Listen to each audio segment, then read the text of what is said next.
Welcome to the Neuroveda Podcast for Complex Health. We featured expert guests who dive into ancient and cutting-edge understandings of health and disease. These conversations are about food, lifestyle, and medicine just as much as about nature, culture, and politics. I'm Gillian Ehrlich, family nurse practitioner, certified in Ayurveda and functional medicine, coming to you from our clinic, Neuroveda Health in Seattle, Washington. And I'm so happy to introduce my dear old friend, Dr. David Kaufman.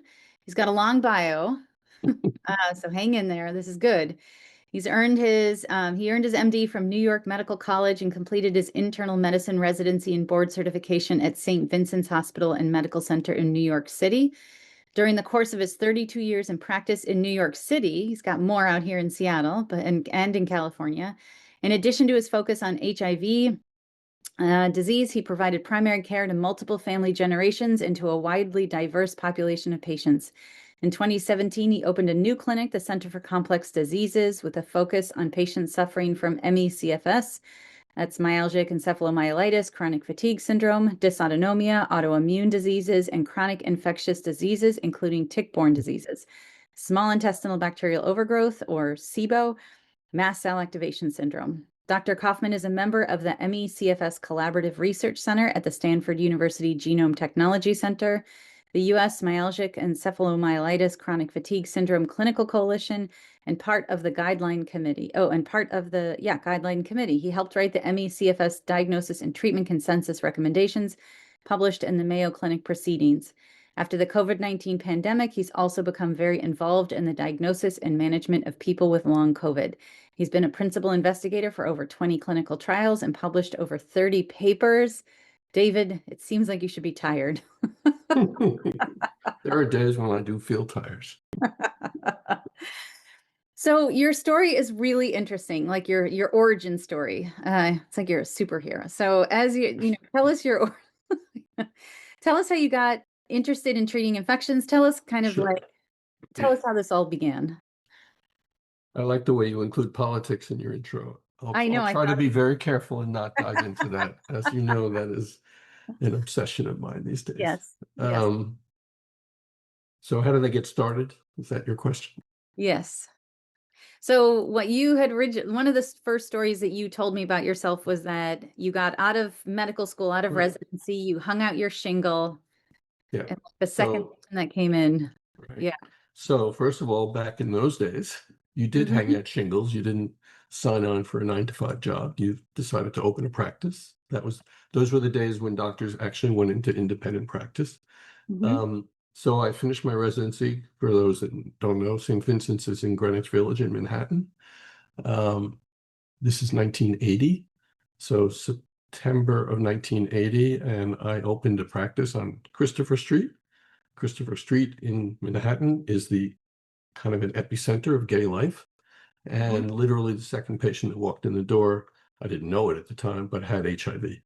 And from that point forward, I basically became an HIV de facto specialist. We didn't know what HIV was or anything. And there were very few doctors taking care of this. I mean, I just finished training and we didn't know anything about it. I mean, HIV, the whole disease picture was not visible. It was still kind of like under the water. Okay. Wow. I think the initial reports on Kaposi sarcoma and pneumocystis started coming out in late 79, 80, 81. So literally I just became an HIV practice. I had non-HIV positive people. I want to keep emphasizing, I didn't know whether they were HIV positive. At those days, it was called, one horrible name was GRID, gay-related immune deficiency disease. Oh my God, I did not even know that. Yeah. Wow. Cringe. And it was a pretty scary time. I mean, people were scared of the disease, and a lot of people said, you're insane, you're going to get sick. It never really made sense to me that was a risk for me because of the epidemiologic patterns. It was clear that you didn't get sick because you ate in a restaurant. It wasn't that kind of transmission. But there were very few doctors taking care of it. We didn't know anything. The approach basically, for me, nurtured an approach to medicine of these people are suffering terribly. They were dying left and right. And basically anything that came up that might work, we would try, ranging from crazy, crazy stuff to more or less science-based. But the whole notion of evidence-based and guideline-driven decision-making had absolutely nothing to do with their care. And I say that because I think there's a relationship to what you and I do now with ME/CFS and long COVID. One of the ways that I got through it, meaning managed the stress of it, was linking up with about 25 other doctors in the area who were treating similar patients, and we just established our own support and knowledge group and would meet monthly and have presentations and share cases. It was a very difficult time because most doctors didn't want to take care of these patients. Specialists didn't want, surgeons didn't want to touch them. Nutrition didn't want to bring the tray into the room. They were dying left and right. I had, 10 patients a month die. Wow. These are young guys. These are 25, 35-year-old guys. So it was an incredible time. At the same time, it was also very interesting and, intellectually incredible. And the knowledge was exploding. I mean, in the same way that COVID has exploded the knowledge base, COVID and long COVID exploded the research knowledge base relevant to complex illness, infection-associated fatiguing illnesses, ME/CFS. That's what HIV did in the mid to 80s up until the 2000s. I mean, stuff you and I take for granted, or younger doctors take for granted, like T cells and CD4 and viral load, that really wasn't around then, so it was pretty amazing. That is pretty amazing. How was the immune system taught before? Because I don't, obviously I don't know. Yeah. It was the basics, innate and adaptive immune system, immunoglobulins and inflammation. I mean, I don't think I ever heard the word cytokine in medical school. I'm not sure.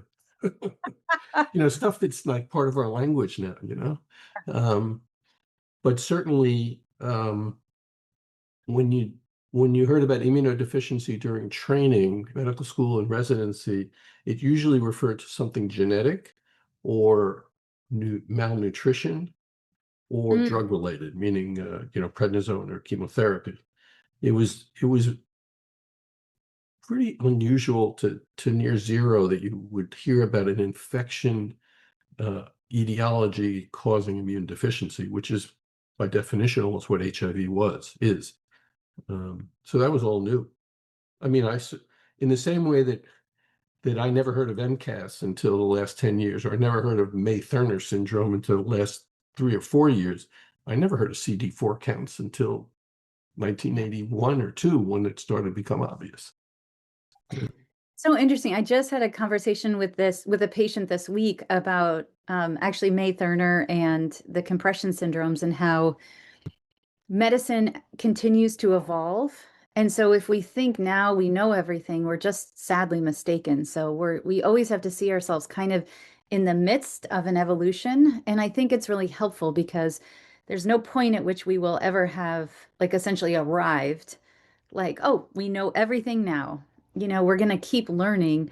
And so what we know now about T cells and cytokines, I just worked on a talk about the muscle brain connection and then was talking about myokines and all of the relationship between the muscle and the brain and the endocrine system. And it's like we don't necessarily know what's coming next, but we should expect that there will be information coming. There will be more coming. Yeah, no, 1,000% true. And I would argue that's what makes medicine and healthcare so exciting. Okay. Yeah. That's exactly the way it felt back in those 1980s, 90s days with HIV. I mean, it was amazing. And that's how I feel when I started doing ME/CFS in 2013. It was that same feeling of, wow, a lot of people are really sick and suffering. They're not dying the way they did in HIV, but they're really sick and nobody knows anything about it. And they don't even care about it. They don't want to do it, which is how HIV felt then. And once you get past that line and dive in and start seeing the underlying pathology, the things that are driving the iceberg, under the water part of the iceberg, POTS and mast cell and EDS and infection and SIBO, it becomes an incredibly interesting, exciting thing. And you realize you're just learning and it's going to keep happening.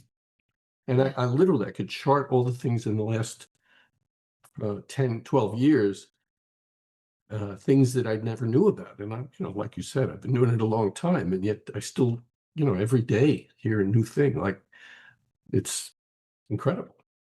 It is. I sadly, I think that sense gets lost in a lot of medicine these days, because physicians get these 9-to-5 jobs and they got to follow guidelines in evidence-based medicine, can't think out of the box, which really means you can't take in new information, which is very sad.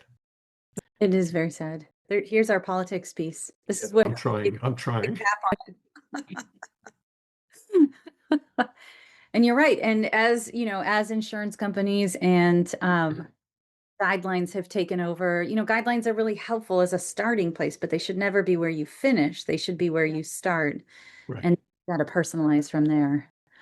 So can you talk to us now about how you, like, when you see a patient, I think the question I'm trying to ask is like about a thing versus a pattern. Like, how do you balance looking at a person from the like silos of symptoms? This is a cardiology symptom, this is a neuro symptom, this is an endocrine symptom, versus looking at patterns or relationships. Right. So I actually try very, very hard not to look at silo symptoms. Again, I know this is politics, but I think that's one of the problems in American healthcare. It is completely siloed. And that's why you and I have patients that come to us and say, I've been to all these doctors for 10 years and they can't find anything. The cardiologist couldn't find, the pulmonologist couldn't find, the renal doctor couldn't find, and all my labs are normal. And that's because, unfortunately, they see their PCP who's overwhelmed, overworked, wants to do a good job, but kind of has his or her hands tied. And patient says, well, I feel short of breath climbing stairs. Cardiologist. Well, actually, I get dizzy when I climb the stairs. Neurologist. And nobody's. So I do really try to avoid the silo. So, you and I are very familiar with the whole functional medicine, integrative medicine world. Again, I keep feeling like I get too political. I would argue that's what internal medicine used to be like. That's how I was trained, as far as I'm concerned, which is look at the whole person, look at the root cause, which is the whole functional medicine thing. That's not new. It just got obliterated by corporatization of medicine. So when somebody comes to me, I listen to their whole story and don't try to pigeonhole the symptoms, but listen to them, look at the pattern, and recognize some of the underlying clear pathologies that drive these illnesses, and then see how they fit into that, and recognize all along that each of those pathologies is interacting with the other pathologies. So it's never just the heart and the lung. It's how does the heart and the lung interact, causing their POTS or their brain fog to get worse. Mm-hmm. Mm-hmm. And so, how do you think about kind of the different types of infections? Because I think, and I would argue that, a lot of us, I think, take different sort of approaches, but we all, if you have your pattern recognition system, you kind of, you can lay over your lens. And so your lens really, I think, from your origin story, from your superhero origin story, we can't have it be the villain. So in your superhero origin story, like, how do you stop that? But it's really, your lens has really been infection, the immune system and infections, right? Does that sound fair? Yeah. So I think I'm very biased in that direction, and I often will, full disclosure to the patient, say I'm biased to think of infection.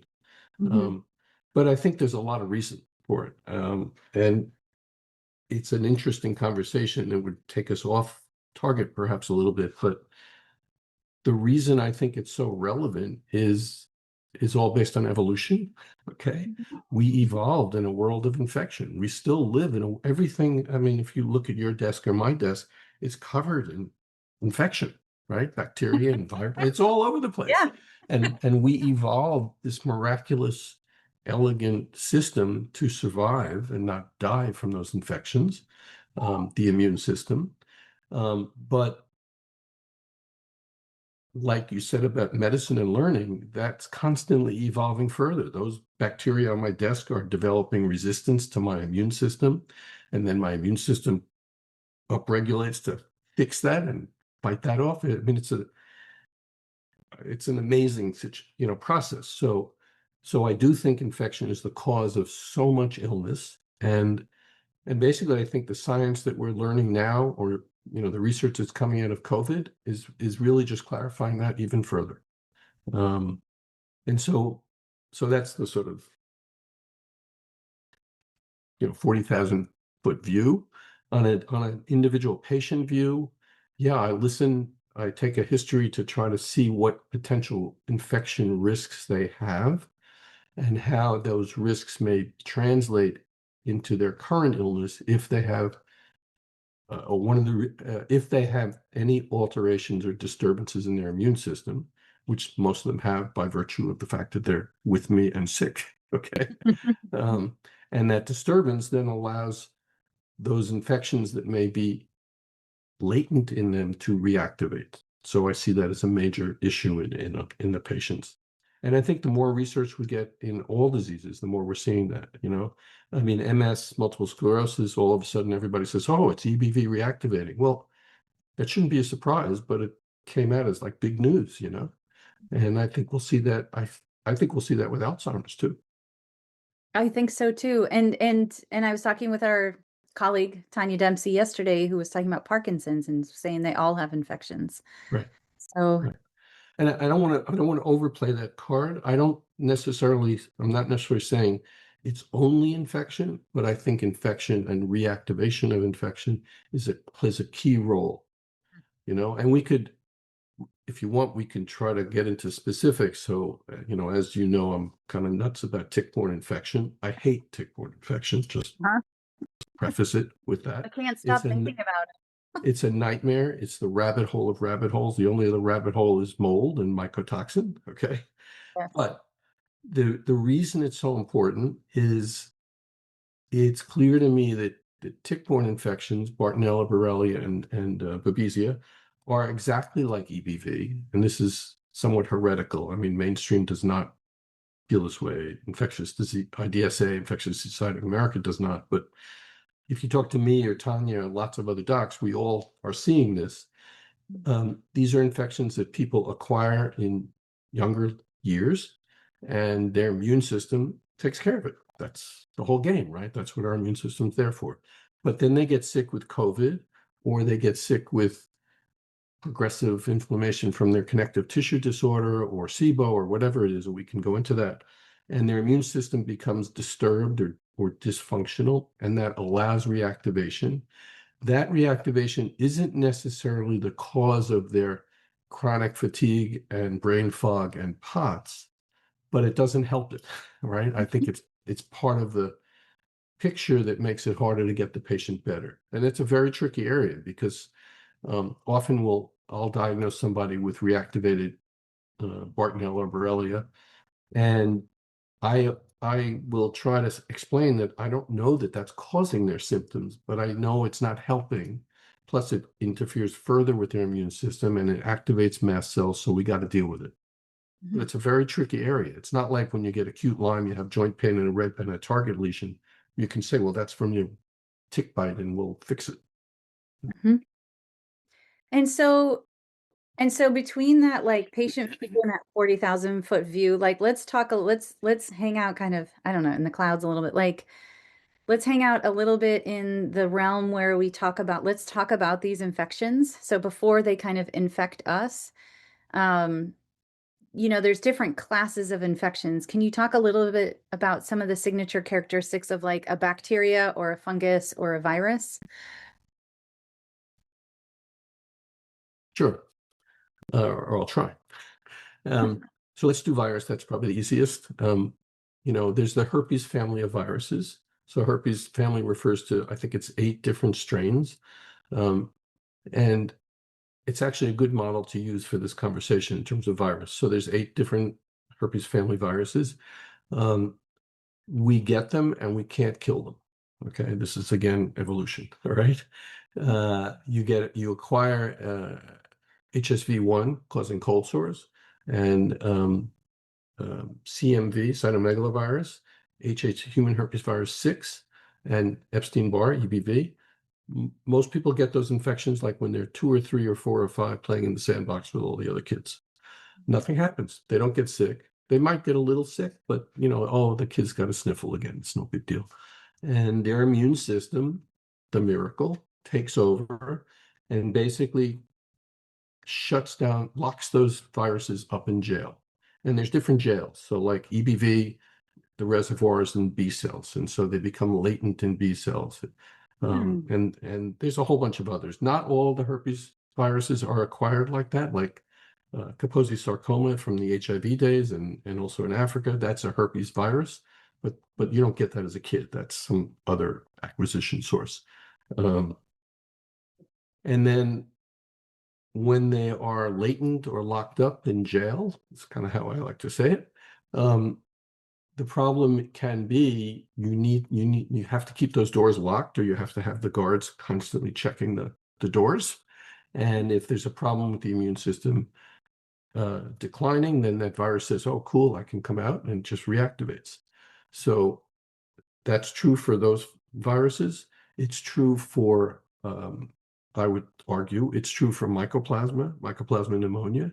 It's true for chlamydia pneumonia. There are a whole bunch of, one of the terms that you'll read about that's really interesting is stealth viral infections or stealth infections, really referring to the fact that they don't get killed. They either oscillate between latency and activation. So that's true for a virus, and then for the plasma and chlamydia or bacteria and Borrelia site, all those are the same model or the same situation where you can get acute infection and then reactivation infection. The difference is, especially in acute infection with those, you can kill them. You can cure that infection with antibiotics. It appears to be, to me and to other docs like us, that when they're chronic, they're probably not curable. And I know people don't want to hear that, but I'm more and more convinced of that. What is curable is, or what your goal is to lower the burden of infection and reestablish immune defense. And I think that's a key piece of treatment. In terms of other infections, mold or mycotoxin is kind of an infection. It's not quite I want to be careful here. There are fungal infections which are life-threatening. That's not what we're talking about, right? And we're not talking about candidemia on a heart valve or a PICC line or something. And mycotoxin illness is either a mast cell response to the presence of mold, either in the person or in the environment, mostly environment, or it's ingested mycotoxin, which causing problems. But that's a different area. I kind of keep that separate from infection. Some of the other, just to just add one thing. Go ahead. Yeah, just for people listening, the model for what I'm saying that's most familiar is chickenpox. Now, most of your listeners probably under your age and under don't get chickenpox because they got vaccinated. But in the days before, when you got chickenpox, you got sick, you got better, and then 10, 20, 30, 50 years later, you had a stressful event and bam, you had shingles. That's the same virus. Just think about that. You got chickenpox at 3, and at 70, your immune system begins to decline, and somebody gives you a course of prednisone or not, and suddenly you have shingles. The stress reduces your immune defense, and it comes out. It's sort of mind-boggling if you think about it. All those years, it just sat there waiting. Yeah. I'm just going to tell a political story, but I'm not going to. And then the other example is tuberculosis. So tuberculosis, which is probably the biggest killer on the planet of people, You get TB, you acquire TB in the subways of New York or in Eastern Europe or in South America, whatever. Your body, if you're relatively healthy, says, oh, I got to deal with this. And it walls it off into a granuloma, into a kind of little jail. And nothing happens until you become immune deficient because of age, other illness, drugs, or whatever. And all of a sudden you have active TB. That bug has been waiting to reactivate. Amazing. Think about it. Anyhow, what were you going to ask about or say about fungal mycotoxins? With mold, it's mold is organisms, right? Yeah. So mold is, they still are bugs that are causing problems. Is that right? Yeah. Okay. Yeah. And in that sense, yes, it's an infection. I'm really on the fence with mold and mycotoxin. That's what I'm trying to avoid here. In other words, I mean, you and I live in Seattle. I Yeah. mean, it's snowing out here now, and usually it's often wet. So obviously there's mold everywhere. Just like I said on my desk, there's bacteria and viruses, mold here too. But I'm not sick that I know of from mold because I have an intact liver pathway detox system, et cetera, et cetera. So I'm not 100% convinced, and I know this is a little bit of controversy. I'm not 100% convinced that ingesting mold is what's making our patients sick. I'm just not sure. And if it is, I'm not convinced that the way to treat them is to give them binders and things to wash the mold out. I do think anything I can do to support their detox pathways, which are very real in their liver, is beneficial because that's what's helping me and you to avoid it. So it's a little different than an infection where you have a fever and chills and sweats and maybe a rise in white count and stuff like that. Unless we're talking, a fungal infection in a severely compromised patient, like my HIV patients who would get candida sepsis and die. We're not talking about that. Right.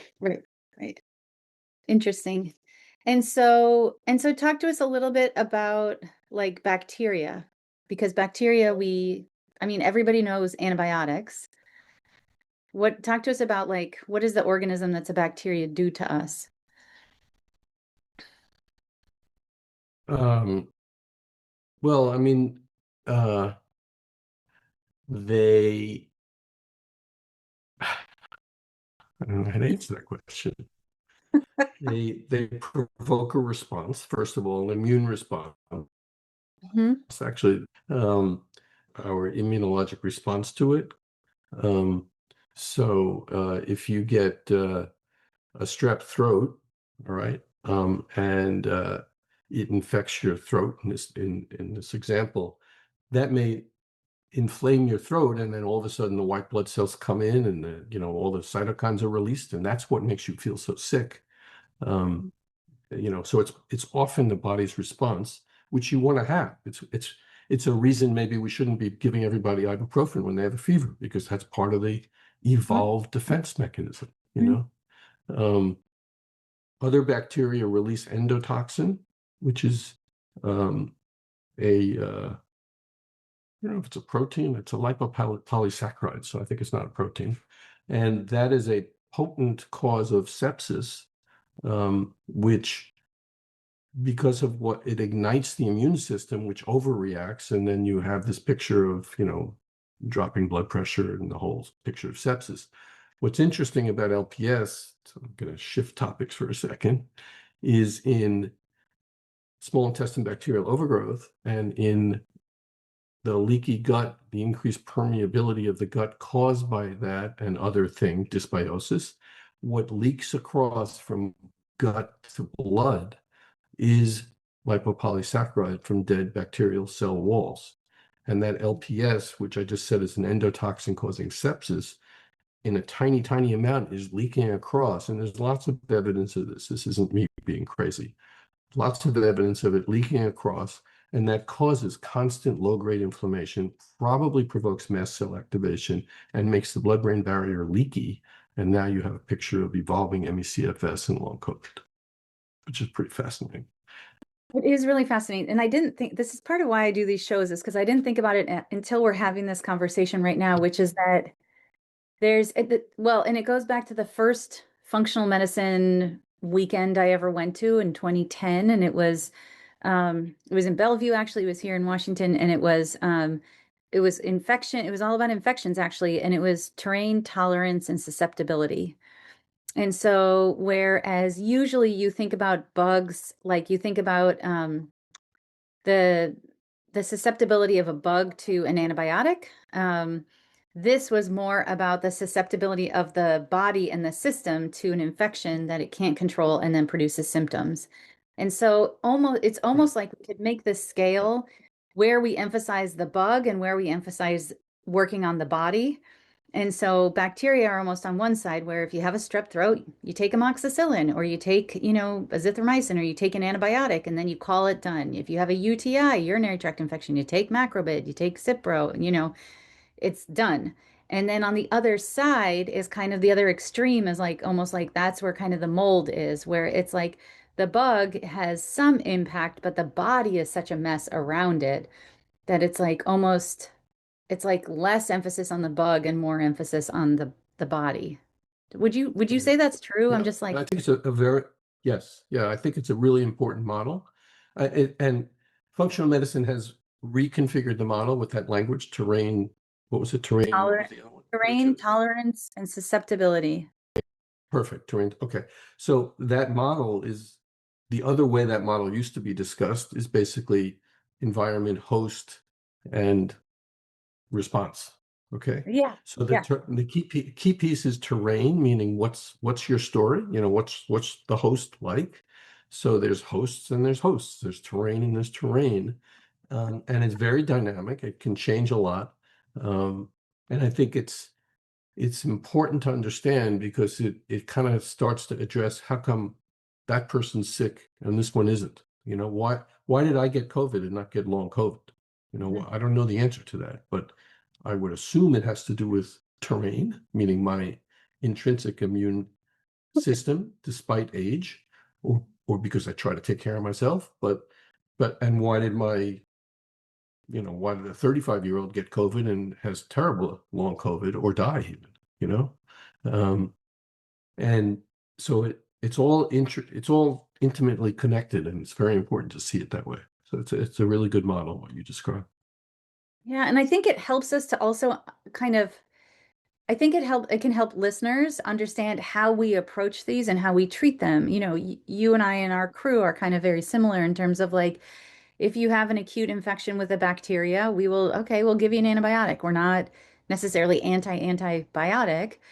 And if you come in with some kind of virus, we know that it's in the middle where we need to do potentially an antiviral or potentially, if you have a cold sore, yeah, we can give you valcyclovir and maybe that'll go away or maybe it won't. And maybe we're stuck with this lingering thing and then we need to do a lot more treatments on the body and the terrain and the host and the internal external environment. And then we get into the mold world Right. where we just groan and say, all right, we'll give it a shot. We'll see what we can do. Right. Right. Right. And in terms of that, I mean, it also as obviously depends on what bacteria, right? So, as I said before we started recording, I visit my grandchildren and I get sick every time. Okay. And sometimes it feels bacterial to me. I may not get a culture, but it feels that I'm coughing up junk. I'll take an antibiotic and I get better. End of story. That infection, I hope, I think, was not a function of my immune system being deficient or impaired. It's because the kid coughed on me and I got sick. And then I got better, and the bacteria is killed either by the antibiotic and a combination of the antibiotic and my immune system. Conversely, um, if I have a patient who I think has a high risk for tick-borne infection, as we were talking before, and I diagnose active infection with lab tests, that's because their immune system is impaired. And and getting them better is as much a function of fixing their immune system, if possible, as it is giving them drugs to try to lower the disease burden. Do you know why? I mean, this might not be answerable, but do you know why we can do that, why we can kind of get rid of bacteria. I mean, not always. Sometimes they can be fatal. People can go septic from bacterial infections, but why is it why can we get rid of bacteria and we can't get rid of virus? Do you know why?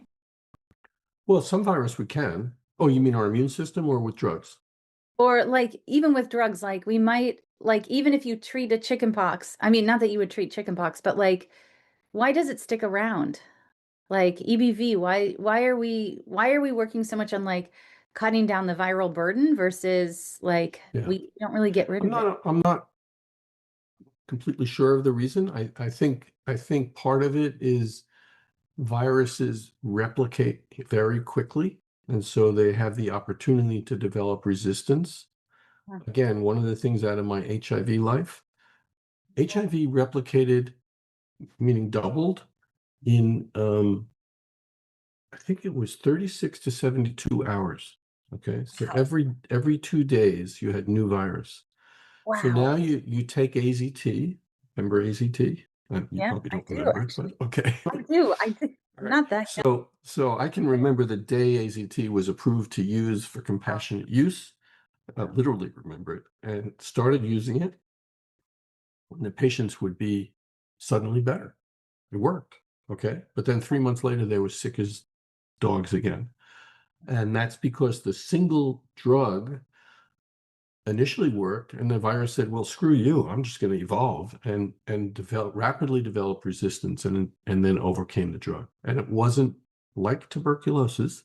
It wasn't until we began using so-called cocktails with 3 drugs that locks it in from multiple angles, and it can evolve, but it can't get there because each drug is fighting it multiple different ways. I don't know if I'm saying that clearly. And tuberculosis is the same. If you have active TB and use one drug, you're going to just have worse TB. And Yeah. um, so I don't know if I'm answering your question, but that's a key piece of this. So in bacteria, why does your question was viral? Why can't we kill them? I think partly it's that rapid evolution and resistance, and I think there's I don't know how it evades immune death, how it evades our immune system killing it. I just don't know the answer to that. I'd love to know. Yeah. Maybe there are answers. I don't know. You Do you know anything about the phages, that situation? I've read about it, but I don't know too much about it. I've not used it. I know there are ways to try to use phage or phage, but I'm not really. Okay. I don't either. I don't know. Like that's going to be one of our next. I mean, I do, as you were talking about, viruses are built differently, right? Yeah. Viruses are like there's more virus than there is almost anything else on the planet.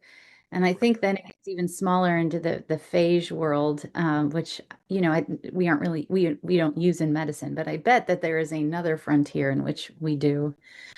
I don't know that world though. Yeah, I think it may become a very valuable tool. Yeah. Um, yeah.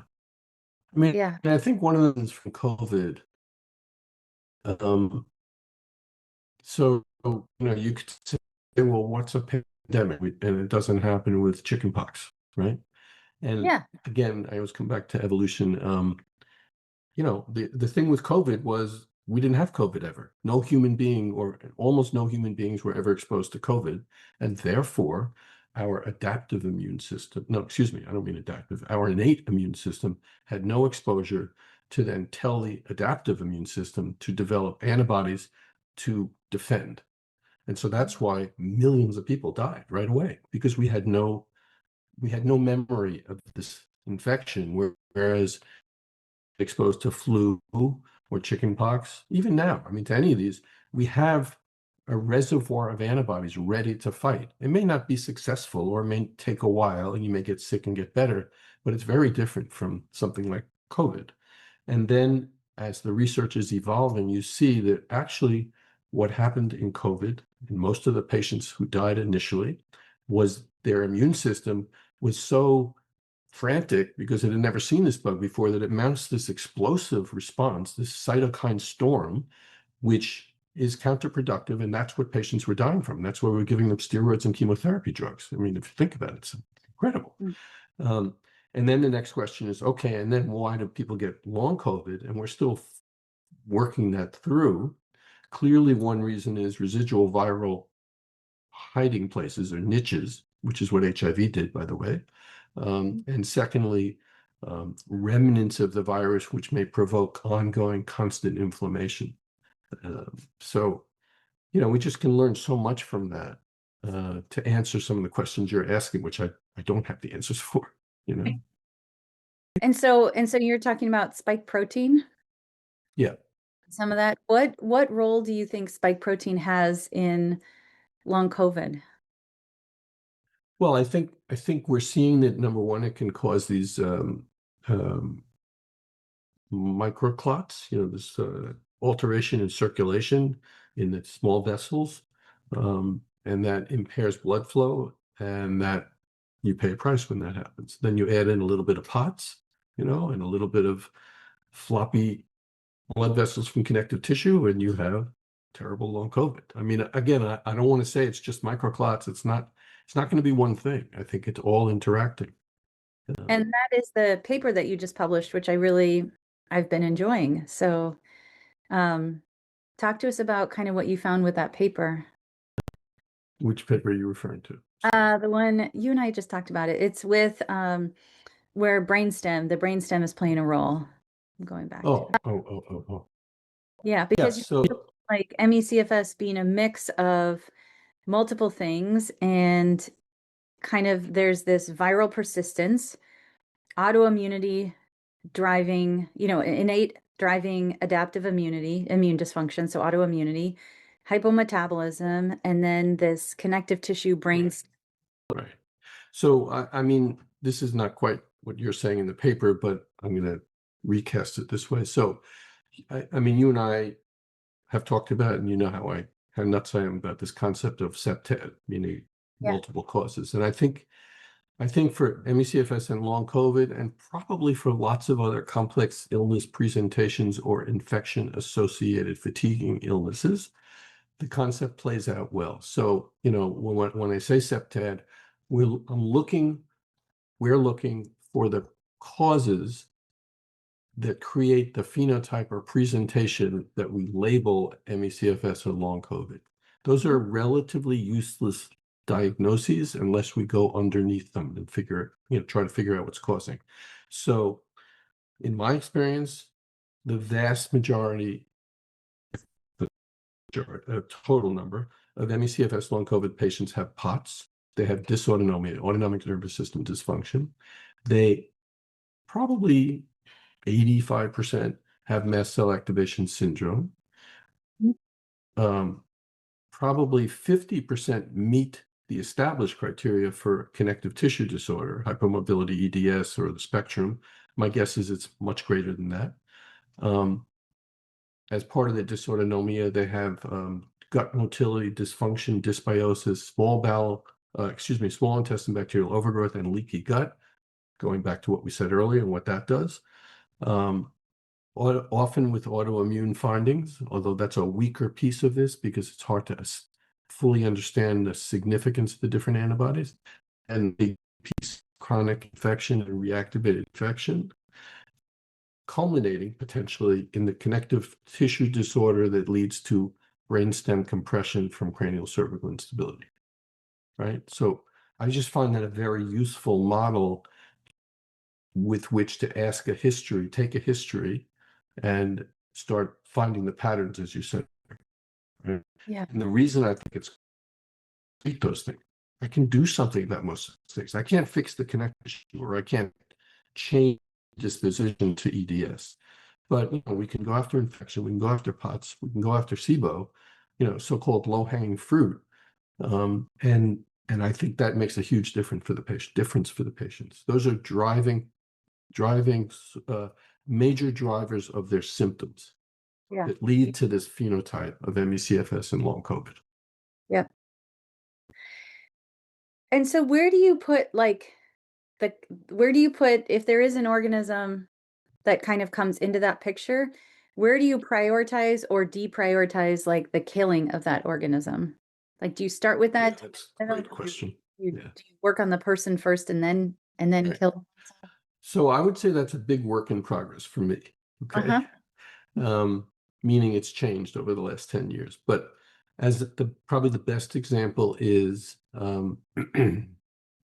I always looked, my initial panel of tests would always look for antibody evidence for prior infection with the herpes family viruses. But I did not immediately look for direct evidence of activation infection, meaning what's called PCR, viral load testing. I now do that right away because it's clear to me, not just to me, I mean, this is well published now in COVID anyhow, that, upwards of 80% of COVID patients have EBV reactivation. And I find it all the time in long COVID. And I'll make a distinction between antibody positive, evidence of prior infection, versus DNA positive, meaning viremia, virus circulating in your blood. And I'm not sure. I know that the viremia I believe, should be treated aggressively because I think it's a major cause of further immune dysfunction, which is the problem. I'm less sure whether I should be treating antibody positivity directly, and it really depends on the quantification of those antibodies. So, talking so much, I forget your initial question. So yes, I think EBV is a good example of how I think early on for infection. Conversely, okay, I'll take a history, and if the person says, well, I grew up in Connecticut, I was out in the fields all the time, and I went to summer camp in Maine, and I was covered in ticks, and but I never got sick. Well, I think that person has a high risk of having acquired tick-borne organisms in their younger years, and they may be at risk for reactivation. But I often, more frequently than not, will not immediately pursue that diagnosis for many reasons. One, it's very expensive. Two, it is the rabbit hole of rabbit holes. Three, I know that even if I treat it with tons of antibiotics, the likelihood of curing it is very small unless I fix the immune system. And so I'll focus on that initially. And I've said to patients, even when we get positive tests, I say, I think we shouldn't treat this yet. One, because I need to control your MCAS.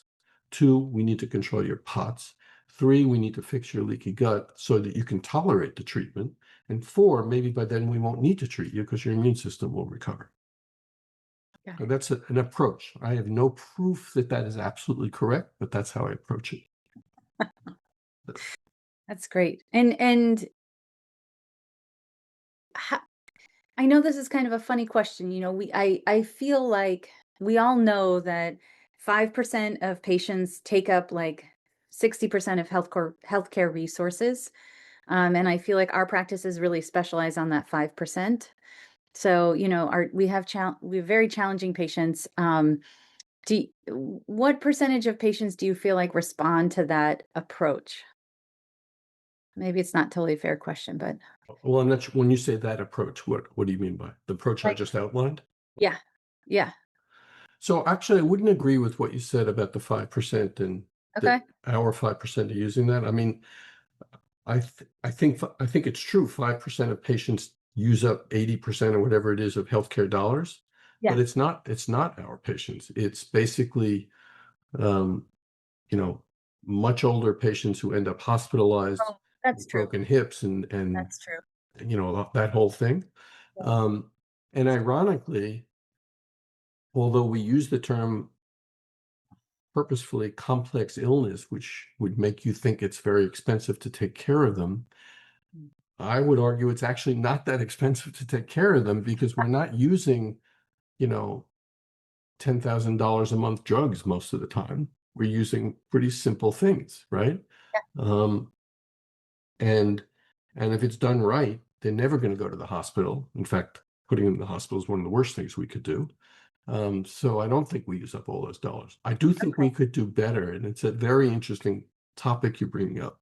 So, I think I'm working on this online healthcare delivery for complex illness, and literally in the last 2 days, we've had these meetings discussing how to begin the workup on a patient. And so up until now anyhow, my initial workup was kind of ridiculous. My initial lab order was like 30 tubes of blood.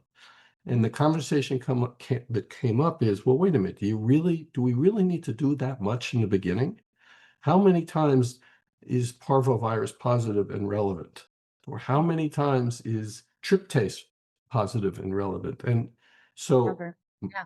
what I'm approaching or developing with Vindara, which is this startup, is actually decreasing the initial workup to the ones that have the greatest bang for the buck, the greatest chance that their results will help me if they're positive or negative, versus MCAS patients, tryptase is almost always negative, and it's very expensive. Why am I ordering it? Mm-hmm. So I actually think we can cut the healthcare dollar back even more. The sad part is insurance doesn't cover any of it. So we're really saving we're not saving healthcare dollars, we're saving patient dollars, which is very important. And it's interesting, as you're talking, I'm realizing you're exactly right. Folks who are recurrently hospitalized and certainly near the end of life, and we're kind of, keeping them going is the most dollars. I think it doesn't actually translate into what I was thinking about, which is, patients come to us saying, I've seen 20 doctors, I've seen 50 doctors, I've been sick for 30 years and no one's taken care of me and I gave up. So you're exactly right. There's no healthcare dollars in giving up. There are a lot in seeing 1,000 doctors, but I was just going to say that's where the patients we're talking about are yeah, using up healthcare dollars, but that, I'm sorry, is because of bad healthcare and bad doctoring. right. Okay. It's when they go to the PCP and they say chest pain, they go to the cardiologist does an EKG and an echocardiogram and maybe an event monitor and hopefully not a cath, but maybe that's where the dollars go. Yeah. When instead, if they had just done a NASA lean test, they'd see why the patient was having chest pain. You know what I mean? Which is a naphthalene test is Was zero. zero. Maybe $35 for a blood pressure cuff. Right, which you can reuse over and over and over for the rest of your life. So, Yeah. so that's a very good point. It's before the patients get, and I don't want to make us so important, but it's before they get to that physician world, Yeah. which is, like Masterminds, our online group of 800, 900 doctors. Before they get to those people, they've run through an enormous amount of healthcare dollars, not because they've been well cared for, but because nobody kind of thought it through, Or they also, I think a lot of our patients have surgery. I have so many patients that are like, if I had known this, I probably wouldn't have had that surgery I had. If I had had knowledge that, it was inflammation resulting in this, I wouldn't have had these recurrent and, Right. surgeries. So, And I think it's a really interesting topic, the healthcare dollar. So another way to look at it in terms of our patients, like your patients and my patients, if they end up with neurosurgery, clearly that's big healthcare dollars. yeah. It's a one-off. It's not constant, but that's expensive. Yeah. The lab work I order up until now, and I'm now rethinking it, is expensive. Okay. The drugs are generally not expensive. Mhm. And, you and I have developed workarounds. Thank God for Mark Cuban and Cost Plus. Thank God for GoodRx. And frankly, thank God for Canada to work around the insane drug prices. But in fact, it's affordable. And then there's our fees, and most of us don't take insurance. So that's hard on the patients. But that's not driving the healthcare dollar usage that you read about in the papers, in the media. So I again, this comes from Vindara. One of the things we've been talking about is how can we help the healthcare system? Well, if we could go to an Amazon and say, look, you actually have 10,000 people in your employee group with complex illness, and by the time they get to me or to Gillian, they've gone through $300,000 in healthcare dollars because of bad care or misguided care. Send them to us in the beginning, work with us, and we will save you dollars. It's a hard thing to convince them of, because they always think, they meaning insurance companies, government, and big employers, they always think, how do we save money? It's by keeping people out of the hospital. And that's not what we're talking about. So we'll That's see. exactly right. That was the project I worked on this project specifically, probably, when was it? It was before the pandemic, so probably at least 7 years ago, but we had a company that was looking at putting functional medicine into big employers as part of their as a benefit for employee health. Exactly. Right. So Yeah. yeah, you and I Yeah, can talk that's about exactly what I'm talking about. that. Yeah, but it's a great idea. Yeah. Great idea. Yeah. Yeah. All right, so we just have a few minutes left, so I want to capture our last topic that we had planned. Any research that you are kind of thrilled about that's up and coming? Like, what are you hearing or reading or seeing or wishing for? Sure. So I'm very biased again. Okay. I think rapamycin is an amazing drug, sirolimus, rapamycin. Yeah. As you know, I've been prescribing it for years now, 3 or 4 years. Kind of got into it via the longevity world of all places. Mhm. And then was lucky enough to sit down with Cimarron Research and Gunnar Gottschalk, and we're in the middle of doing trials. We've just published one paper, the first paper, documenting the way I should do in my practice, but I never do because I'm too disorganized.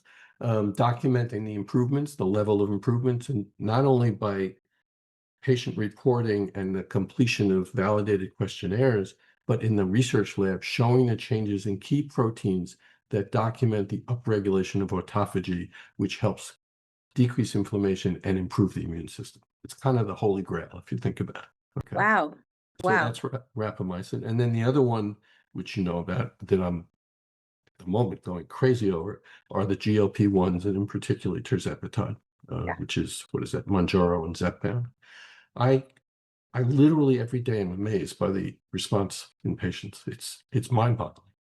I mean, I'm sure you've had the same experience. I have patients who I'll give one quick example. So a patient who has been 100% bedbound from long COVID.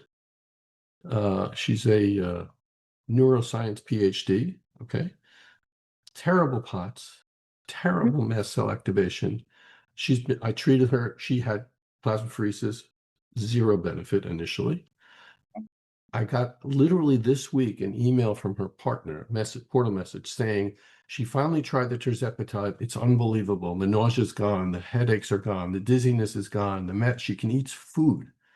I mean, this is at 0.25 milligrams, 1/10 of the starting dose. Yeah. And it's not just me. I mean, doctor after doctor who are in this world that you and I live in Yep. are seeing this. Yep. And it's so compelling that even our fill in the blank government and even the fill in the blank NIH are now doing a trial using GLP-1s in long COVID, because I'm in the trial design group. That's a big deal to get them to make that Yeah. decision. Yeah. So, I mean, that's the thing I'm most excited about. And I would add, I think it's not just in complex illness. I think it's going to be huge in dementing illnesses, in Parkinson's disease, in everything. I mean, I know that's risky saying that, but it's a remarkable drug. And It that's is just the dual one. Who knows what will happen with the upcoming 3 the GLP record. to the try, right? Yeah. So those are my two biggest Yeah. excitements. Yeah. Great. Great. David, thank you so much for being here with us. Any Thank last you. thoughts? Any last thoughts? Last thoughts forever. Uh, I always say, think infection, but look at the immune system. It's really, it takes two to tango. It's really both of those things have to be addressed together. Yeah. Yeah. And I actually, it's a little bit maybe corny, but I think it all needs to be seen in the context of evolution. I think it's so important. Sounds kind of lame, maybe, to some people, but I think it helps us understand what's going on in our bodies if we realize that we got here after billions of years of tweaking it, titrating it and fixing it.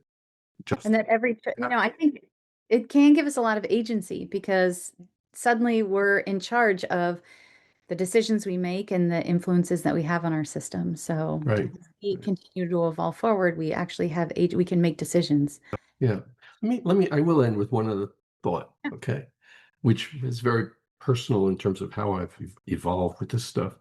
I have learned by looking at the world of geroscience, longevity medicine, anti-aging, I have learned so much about how that applies to our patients, because it's very well accepted and clear that the diseases of aging, neurodegenerative, cardiac, and cancer, are related to longstanding chronic inflammation and the slow or not so slow deterioration of our immune system. And those parameters, the inflammation, apply to our patients. And I know patients don't like to hear this, but in a sense, complex illness like we see is sort of a premature aging process. And just as the longevity world thinks it can and has shown it can reverse that or stop it or slow it, that's what we can do with patients. And that's how I got into rapamycin, and other drugs, which I think are relevant. And I mean, I don't know if you were at the MCAS meeting, right? Yeah. Yeah. So I did that talk trying to show that stuff. It's so fascinating to me. So, Yeah. so for patients, for listeners, look at the longevity stuff. It may seem may seem ridiculous. I'm so sick now. Why would I look at longevity information? But you will learn a lot if you do look at it. It's a great point. It's a great point. And I think there's the interventions, and then there's kind of the outcomes. So, in the longevity or the biohacking world, it might be that the intervention is cited as a way to like get a flatter tummy. But there's other things that go along with that might be helpful for the complex and chronic disease world. Yeah. Exactly. Who gives a shit about a flatter tummy? But it's, in the moment if you're bedbound with ME/CFS, but if it means that your bloating comes down, or if it means that your stomach hurts less, or if it means that you can digest food better, those are all things that can be helpful. That's very true. Right. What you're saying is very true. Really interesting. Yeah. Great. This Great. is Well, right. thank you. Thank you. And we love that you've joined us today at home to discuss how to make our whole world medicine. We rise or fall together and are committed to sharing knowledge and insight that empower us and our communities towards greater health. Thank you for listening to the Neuroveda Podcast for Complex Health, and we'll see you next time.